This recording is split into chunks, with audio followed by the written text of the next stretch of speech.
एक मित्र ने लिखा है, आजकल मैं श्री एम का उपन्यास शून्य पढ़ रही हूँ।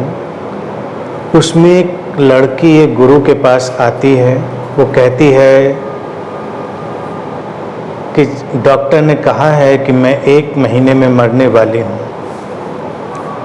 गुरु कहते हैं, we are in the same boat, मैं भी मरने वाला हूँ, हम सभी लोग मरने वाले हैं। कब पता नहीं, क्या पता अगले क्षण ही मर जाएं। तुम्हारी स्थिति हमसे बेहतर है, कम से कम तुम्हें ये तो पता है कि कब मरना है।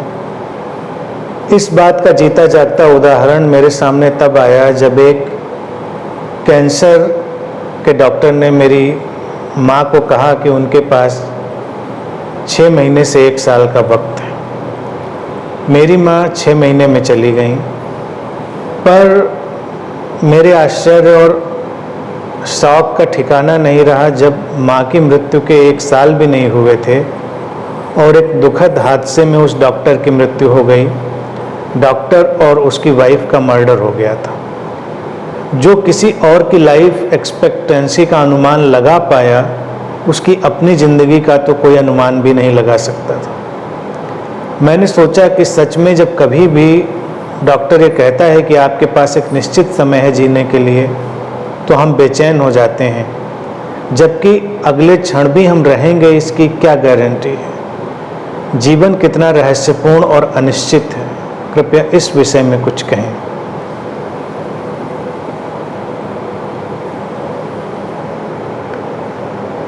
जीवन रहस्यमय है, अनिश्चित है, निश्चित है। और एक आध्यात्मिक व्यक्ति वही है जो इस अनिश्चितता की प्रज्ञा में, विजडम ऑफ अनसर्टेनिटी में जीता है। आध्यात्मिक व्यक्ति वो नहीं है जो जीवन को निश्चित बना लेना चाहता है। वो स्वीकार कर चुका होता है जीवन की अनिश्चितता को और उसमें जीता है पूरी तरह से जागरूक रहते हुए। लेकिन धर्मों ने जितनी कोशिश करी है, जो भी संगठित धर्म रहे हैं, वो जीवन को एक निश्चित ढांचा देने की कोशिश करते हैं। वो जीवन को भविष्य देने की कोशिश करते हैं। उसी कोशिश में तमाम तरह की धारणाएं और परिकल्पनाएं पैदा होती हैं। अगला जन्म पैदा होता है, स्वर्ग पैदा होता है, नरक पैदा होता है और तमाम तरह की आकांक्षाएं, अपेक्षाएं पैदा होती हैं। फिर तमाम तरह का ऐसा स्यूडो स्ट्रक्चर पैदा होता है, जैसे ज्योतिष है और भी तरह तरह की विधाएं हैं जो हमें हमारे भविष्य को बताने का दावा करती हैं।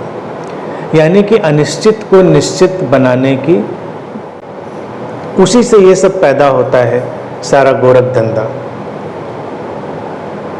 व्यक्ति ने शुरुआत से ही अपने विकास क्रम में देखा कि जीवन अनिश्चित है और अनिश्चितता अगर समझ के साथ न स्वीकार करी गई हो तो घबराती है, परेशान करती है, विचलित करती है व्यक्ति को। अगर उसे समझ के साथ स्वीकार किया गया हो तो उससे ज्यादा सुकून और शांति की कोई दूसरी चीज नहीं होती। लेकिन समझ का जो प्रोसेस है वो उतना सक्रिय नहीं रहा, तो लोगों ने तमाम परिकल्पनाएं शुरू करी और उसी के चलते हुए व्यक्ति ने अपने भविष्य को निश्चित बनाने के आयोजन शुरू किए, जानने की कोशिश की कि कल क्या होगा, कैसे होगा। तुम ऐसे तमाम भविष्य वक्ताओं को देख सकते हो जो अभी बैठकर दूसरों के भविष्य की बातें बता रहे होंगे, लेकिन उनको अपने ही अगले पल का पता नहीं होता कि क्या होने वाला है। मृत्यु तो बहुत बड़ी बात है, छोटी मोटी बातें ही नहीं उनको पता होती कि अगले पल क्या होगा। तो अब ये खेल है, क्योंकि व्यक्ति निश्चित बनाने की कोशिश कर रहा है तो कोई उसको निश्चित बनाने का आश्वासन दे रहा है। ये खेल चलता है, लेकिन क्या सचमुच में किसी को पता है? डॉक्टर तो फिर भी एक अनुमान लगाता है, उसके पास एक मैथमेटिक्स है, उसके पास एक गणित है, अगर शरीर में कोई बीमारी है तो वो उसका जो बढ़ने का ढंग है और तरीका है उसको जानता है, और वो जानता है कि ये इतने वक्त में इस तरह से शरीर को पूरी तरह से खत्म करेगी, तो वो कह पाता है कि इतना इतना वक्त लगेगा, अनुमान लगा पाता है, क्योंकि वहाँ पर वो फिजिकल स्ट्रक्चर में चीज़ सामने आ गई है। लेकिन जैसा कि लिखा है कि वो डॉक्टर भी तो अपना अनुमान नहीं लगा पाता, वही तो अज्ञात है, कैसे लगा सकता है? नहीं लगा सकता कोई भी। तो ऐसे में करे क्या व्यक्ति? सवाल ये है कि करे क्या। वो बात बिल्कुल सिंपल है, सरल है कि हम जीवन की अनिश्चितता को स्वीकार कर लें, और अगर हम ऐसे ही जीने लगे कि हमको अगले पल का कुछ भी पता नहीं, कुछ भी हो सकता है, तो हम इस क्षण को कम से कम पूरी तरह जीने की कोशिश करेंगे। इसमें हम टोटल होने का प्रयास करेंगे। उसमें टोटल होने का एक ऑटोमेटिक पुश आएगा, धक्का आएगा। अभी तो हम हर चीज़ को भविष्य में फेंक देते हैं कि अच्छा ठीक है, फिर कल ऐसा करेंगे, फिर ये हो जाएगा तो ऐसा करेंगे। यहाँ तक कि जो मरने की कोशिश भी व्यक्ति करता है वो भी भविष्य को पैदा करने की ही कोशिश होती है। यानी कि जीने की जो उसकी कोशिश है, जब वो सफल नहीं हो पा रही होती है तो जीने का कोई अलग ढंग वो उसकी मौत की कोशिश में बदल जाता है। यानी कि आत्मघात करने वाला व्यक्ति भी ऐसा नहीं है कि मृत्यु को स्वीकार कर चुका है। आत्महत्या का यही तो मनोविज्ञान है, वो स्वीकार बिल्कुल नहीं कर चुका है जीवन की अनिश्चितता को। वो बस जीवन निश्चित नहीं हो पा रहा है, इस बात से इतना ज़्यादा विचलित हो गया है कि वो कम से कम एक चीज़ की निश्चितता को पकड़ लेना चाहता है कि सुसाइड तो कर सकते हैं। हालांकि वो भी इतना अनिश्चित मामला है, कभी कभी लाख कोशिश के बावजूद भी इंसान बच जाता है। कई लोग ऐसे उदाहरण तुमको देखने को मिलेंगे जिन्होंने अपनी तरफ से पूरी कोशिश कर ली थी, बच गए। और कभी कभी छोटी मोटी कोशिश में ही लोग खत्म हो जाते हैं। कई आत्महत्या करने वाले लोगों को देखो जो अपनी कलाई वगैरह काटते रहते हैं। अच्छे से उनको पता होता है कि वो नस वहाँ पर नहीं है जहाँ पर वो काट रहे हैं, तो कहीं ऊपर नीचे दाएं बाएं काटते हैं। पैनिक पैदा होता है घर वालों में और उनमें। ऐसे भी मैंने सुसाइड करने वाले देखे हैं जो पता नहीं क्या क्या खा पीकर सुसाइड करते हैं। गुड नाइट खाकर। अब गुड नाइट खाकर तो मच्छर तक आजकल नहीं मरते, तो आदमी क्या मरेगा। लेकिन वो कोशिश करते हैं और उनको पक्का पता होता है कि इससे कुछ होने वाला तो है नहीं, पैनिक होगा। लेकिन ये चाह भी व्यक्ति को लगता है कि शायद मेरे हाथ में इतनी बात तो है, और कभी कभी वो भी उसके हाथ में नहीं होता। बेहतर ये है कि व्यक्ति बड़ी समझदारी के साथ जीवन के इस अनिश्चित प्रवाह को, इस अनसर्टेन फ्लो को एक्सेप्ट कर ले। जैसा कि प्रश्न में लिखा है कि गुरु ने जो जवाब दिया कि हम सब एक ही रास्ते पर हैं, किसी को पता है किसी को नहीं पता है, तो बात तो सही है। किसी को भी नहीं पता उसका अंत कब होने वाला है, लेकिन हम योजनाएं ऐसी बनाते हैं कि पूछिए नहीं। और फिर जितनी हमारे पास शक्ति आ जाए उतनी योजनाएं हम और गहरी बनाने लगते हैं, मूर्तियां लगवाने लगते हैं और अपने नाम के पत्थर लगवाने लगते हैं। बहुत इंतजाम करते हैं हम कि किसी भी तरह से हम बचे रह जाएं। लेकिन अगर इतिहास के पन्ने हम पलट के देखें, बचता तो कुछ भी नहीं। उन देशों को देखिए जहां मूर्तियों का कल्चर बहुत रहा, सत्ता बदलने के साथ ही पुरानी मूर्तियां उखाड़ के फेंक दी गई और फिर नई लग गई। और ऐसे 2-3 सत्ताएं बदल जाएं तो पता भी नहीं चलता कि तीसरी बार जो था, यानी कि 2 सत्ता पहले कौन सज्जन थे जो चौराहे पे खड़े थे। लेकिन अभी अगर चौराहे पे कोई अपनी मूर्ति लगवा लेता है तो बहुत खुश होता है, और उसको पता भी नहीं होता कभी उखाड़ के फेंकी जाने वाली है।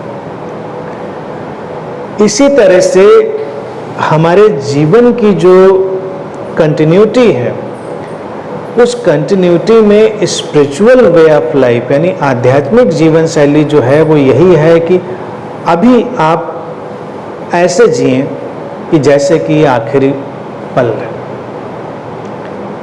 अगर कोई पूछे आध्यात्मिक व्यक्ति की जीवन शैली क्या होनी चाहिए, तो कोई कहेगा प्रेम, शांति, करुणा। ये सब बातें फिलोसॉफिकल रह जाएंगी अगर यही बात पकड़ में नहीं आएगी। पहली चीज़ कि जीवन अनिश्चित है, हम कुछ नहीं जानते, और दूसरी बात कि हो सकता है ये पल आखिरी हो, कौन जानता है, हो सकता है। ये नहीं कि ये आखिरी ही है। अगर हम इतना भी मान के चलें कि हो सकता है, तो आप देखिए जितनी भी बातें कही जा रही हैं प्रेम की, शांति की, करुणा की, वो तो अपने आप पैदा होने लगेंगे। आप ज़्यादा सेंसिटिव होने लग जाएंगे, आप ज़्यादा प्रेमपूर्ण होने लग जाएंगे, क्योंकि अगर हमारे पास ये आखिरी क्षण हो तो हम उसको बेकार में बिताना तो नहीं चाहेंगे, उसका हम कुछ सदुपयोग करना चाहेंगे, उसकी कुछ यूटिलिटी पैदा करेंगे हम। अब आखिरी क्षण हमारे पास हो तो आप यकीन मानिए जिंदगी की न जाने कितनी बेवकूफ़ियाँ गिर जाएंगी। जो व्यक्ति भागता घूम रहा है और तमाम चीज़ों में इन्वॉल्व है, वो सारी बेवकूफ़ियाँ उसकी एक झटके में गिर जाएंगी। तो अब अगर इस एक्सेप्टेंस के साथ व्यक्ति जीना शुरू कर दे तो उसके जीवन की गुणवत्ता निश्चित रूप से बढ़ जाएगी, क्वालिटी बढ़ जाएगी, जो उसके आपसी संबंध हैं उनकी गहराई बढ़ जाएगी। क्योंकि जिस व्यक्ति से आप मिल रहे हैं, अगर आप ऐसे ही उसको देखें कि हो सकता है ये आखिरी बार देखना हो, तो आप थोड़ा प्रेम पूर्वक ही देखेंगे। फिर ये तो है नहीं कि अभी तो इससे निपट लेते हैं, अगली बार देखेंगे, कल देखेंगे। घृणा और वैमनस्य की जगह कम से कम होती चली जाएगी, क्योंकि कोई भी उसमें जीना नहीं चाहता। ये सब चीज़ें भविष्य पैदा करती हैं। प्रेम का इतना जो आकर्षण है, प्रेम को हमने एक अलग व्यवस्था दे दी है जो उसको भविष्य देती है, जबकि प्रेम एक ऐसी घटना है जो भविष्य को खत्म कर देती है, वो हमको वर्तमान में लाती है। प्रेम का जो सौंदर्य है और उसकी जो क्वालिटी है वो यही है कि वो अतीत भविष्य सबको मिटाकर हमको ठीक वर्तमान में ले आती है। क्योंकि हम जिस क्षण में हैं हमारे लिए वही कीमती है और हमारे लिए कुछ भी कीमती नहीं है। अगर हम प्रेम से भी भविष्य पैदा करने लगे तो इसका मतलब है कि अभी हम प्रेम में नहीं हैं, अभी ये कोई कल्पना है हमारी, लेकिन ये सही अर्थों में प्रेम नहीं है। तो प्रेम पूर्ण होने की अगर बात उठाई जाए तो वो इसी बात में छिपी है कि हम अपनी जीवन शैली में इस अनिश्चितता को प्रवेश करा दें और ये जाने कि आखिरी क्षण हो सकता है, ये मिलना जुलना, ये कहना सुनना आखिरी हो सकता है।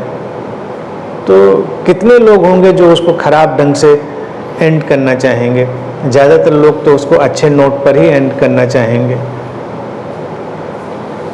खाने पीने की भी बात हो, अगर आपको ये पता हो कि ये हो सकता है आपका आखिरी भोजन हो, तो आप उसको अच्छे से खाएंगे और अच्छा भोजन ही खाएंगे, बेकार की चीज़ें नहीं खाएंगे।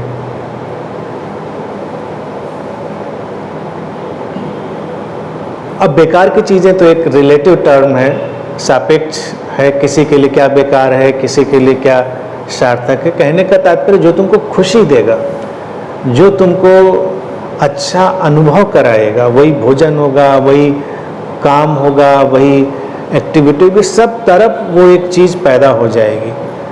भारतीय दर्शन में इस चीज़ को हमने हमेशा स्वीकार किया हुआ है, इसीलिए यहाँ पर बहुत ज़्यादा भविष्य की परिकल्पनाएं नहीं करी गई और जीवन के अनिश्चित ढांचे को हमेशा हमारे सामने रखा गया।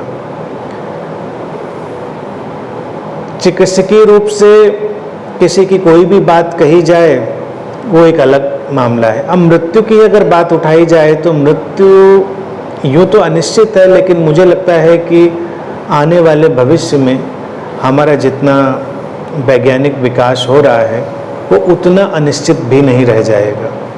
अभी हम इतनी जेनेटिक स्टडी में हैं और इतना हम जीन के स्ट्रक्चर में अंदर जाकर उसको समझने की कोशिश कर रहे हैं, तो कमोबेश 100% तो नहीं, लेकिन एक अनुमान लगाया जा सकेगा कि ये जो जीन इस व्यक्ति के अंदर आया है, इसकी जो लाइफ एक्सपेक्टेंसी है वो कितनी होगी। जैसे जब हम कोई घर बनाते हैं और घर में क्या मटेरियल यूज करते हैं, तो प्रिडिक्ट किया जाता है, उसका किया जा सकता है। जो स्ट्रक्चरल इंजीनियर है, जो उसका सारा मामला जानता है, वो कह सकता है ये इतने वक्त तक टिका रहेगा, इसके बाद ये घर गिर सकता है, इसका स्ट्रक्चर खराब हो जाएगा।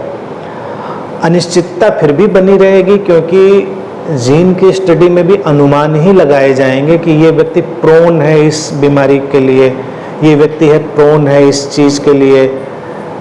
यहाँ तक कि जीन की स्टडी में जो चीज़ें निकल कर आ रही हैं वो व्यक्ति के लिए बड़ी फ्रीडम देने वाले भी हैं। कुछ लोग एक्सीडेंट प्रोन भी होते हैं, यानी कि एक्सीडेंट भी उतना एक्सीडेंट नहीं है जितना हमको नज़र आता है। कुछ सुसाइडल टेंडेंसी के लिए प्रोन है, कुछ किसी चीज़ के लिए। इवन अभी कुछ वक्त पहले मैं एक स्टडी पढ़ रहा था कि जो एक्स्ट्रा मैरिटल रिलेशंस हैं वो भी व्यक्ति की खास जेनेटिक टेंडेंसी से पैदा होती है, यानी कि उसमें आप किसी को दोष नहीं दे सकते।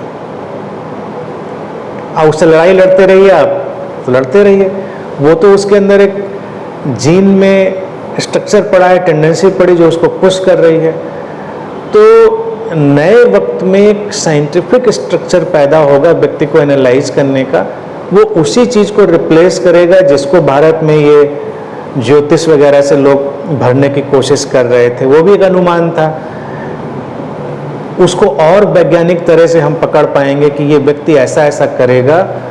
और बीमारियों में तो हम बता ही पाते हैं कि ये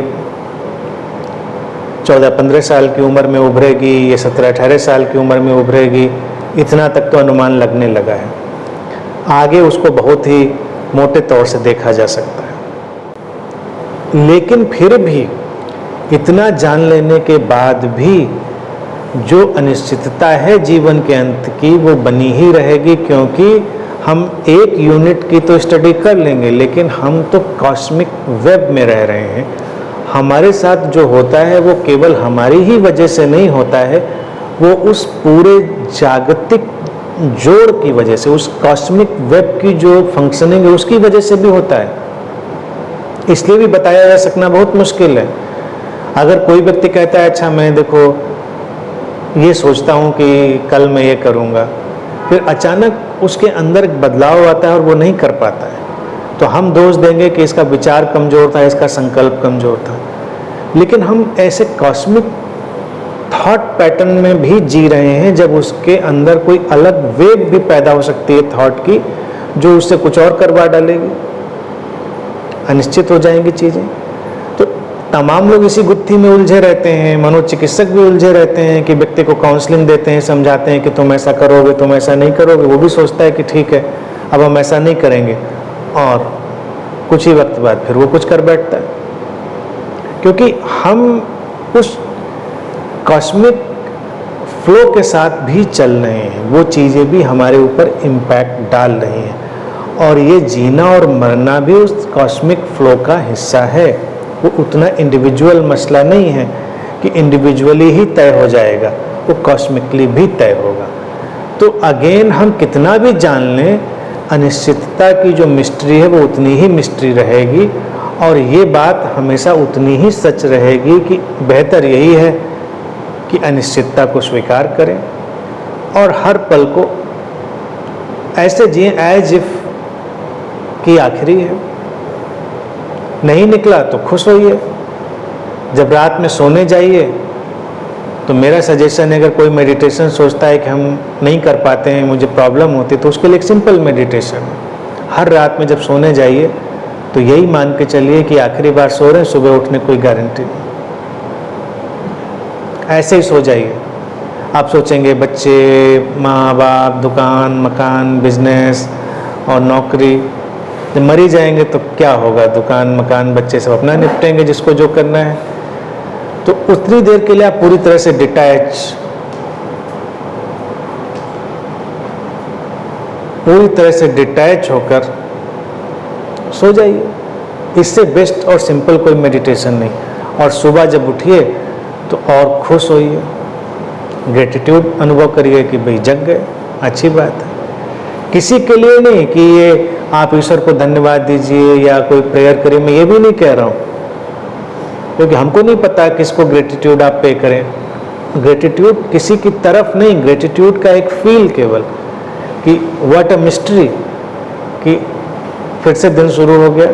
तो बस ये सिंपल मेडिटेशन लगा कर जिए कोई व्यक्ति, तो चाहे वो बीमार हो, स्वस्थ हो, डॉक्टर ने उसको बताया हो, ना बताया हो, सबके लिए वो लागू होगा और उसकी लाइफ को खूबसूरत बनाएगा।